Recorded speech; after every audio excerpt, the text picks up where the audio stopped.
নাজিম ভাইয়ের যে টপিকসটা, ভাই বললেও প্রবলেম আছে, ভাই বলবো না, নাম ধরেই বলবো। অনেকে বলে ভাই কেন বল, না না না, জামাইকে জামাই বলতে হবে, ভাই বললে কিন্তু হবে না, জামাই বলবেন। নাজিমের যে টপিকসটা, অনেকে বলতেছেন যে আমি ওকে বিয়ে করব।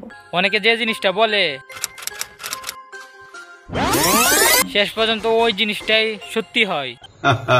বাঙালিদের সন্দেহ কোনোভাবেই মিস হতে পারে না, এটা সত্যি হবেই।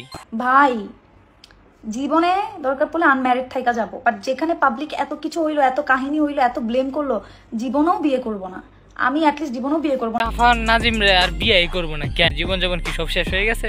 ও ভাই মারো মুঝে মারো। দরকার পড়লে আনম্যারিড থাইকা যাবো, জীবনেও বিয়ে করব না। সোশ্যাল মিডিয়ায় এসে বলে যে জীবনও বিয়ে করবে না, বিয়ে করব না। আর অন্যদিকে নাজিম রে ফোন দিয়ে বলে আমারে করো করো, আই মিন বিয়ে করো।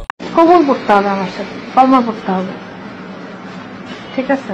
হুজুর নিয়ে আসো, তুমি নিয়ে আসো। হুজুরকে নিয়ে কবুল বলাইতে হবে। শুভ কাজ যত তাড়াতাড়ি সম্পন্ন হয় ততই মঙ্গল। এটা কোন ধরনের শুভ কাজ? বান্ধবীর জামাইকে ভাগায় আইনা নিজে বিয়ে করা, এটা কোন ধরনের শুভ কাজ? না না, কাজটা ঠিক হয়। দেখতে শুনতে আল্লাহর রহমতে খারাপ না, আল্লাহর রহমতে আমি দেখতে শুনতে অনেকটাই, হ্যাঁ আপনি দেখতে সুন্দর, ঠিক পরিমণি মতো।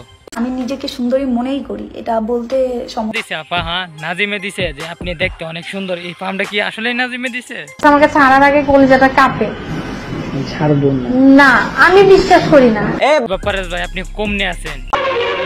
আমি বিশ্বাস করি না। বাপ্পারাজ ভাই বিশ্বাস করে না যে নাজিম তানিশারে ছাড়বে না। তুমি নিয়ে এসো, বলো তোমার জন্য অ্যাটলিস্ট আমাকে ছাড়ার আগে কলিজাটা কাঁপে। মোটেও খাবে না, কারণ আগের ডেরে ছাইরে এখন সাহসী হয়ে গেছে, এখন শুধু খাওয়া খাওয়া হবে। খালি খাওয়া খাওয়ার খেলা। খাওয়া দাওয়া শেষ, সোনার বাংলাদেশ। আমি হালাল ওয়েতে থাকতে চাই। তোমার আপনি তো সেলসেলায় বেচতে যাবেন, এরাই তো ব্যস্ত যাইবো। বান্ধবীর জামাইকে ভাগায় আইনা নিজে বিয়ে করে ফেলছে, সেই তো কনফার্ম জান্নাতি। কনফার্ম জান্নাতি হে, কনফার্ম জান্নাতি হে।